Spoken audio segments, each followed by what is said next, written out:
की या पुस्तक प्रदर्शनाची मजा घ्या, आनंद घ्या, पुस्तकांची सोबत करा. ही पुस्तकं तुम्हाला शेवटच्या श्वासांपर्यंत साथ देतील. नवं कोरं पुस्तक घरी घेऊन त्याची पानं चाळणं आणि त्या पुस्तकाचा सुगंध, आवडत्या वाक्यांच्या खाली छान रेषा मारून ठेवणं, यातली काय मजा आहे ना, ही मजा आपल्या सगळ्यांना आपल्या आयुष्यामध्ये एकदा तरी अनुभवता आली पाहिजे. ज्या ज्या वेळेला ज्या वेळेला समाज अनिष्ट चालीरीतींमध्ये भरकटत होता, त्यावेळेला संतांनी आवाज उठवला. एक अभंग तुम्ही सगळ्यांनी ऐकला असेल, अबीर गुलाल.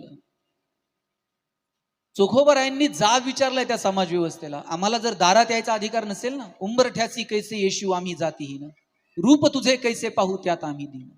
आम्ही दीन गरीब आहोत, आम्हाला तुझ्या दारात यायचा अधिकार नाही.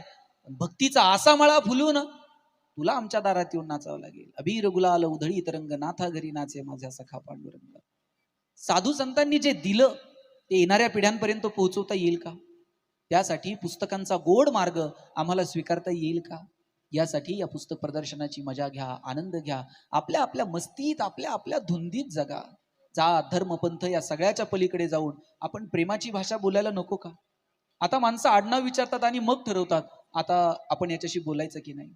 आपण पुन्हा 16व्या 17व्या शतकाकडे जातोय का काय, याची भीती वाटायला लागली. तुलनेत जगू नका. आपण आपलं आपलं आयुष्य घेऊन येत असतो आणि आपण आपल्या धुंदीत मस्तीत ते जगलं पाहिजे.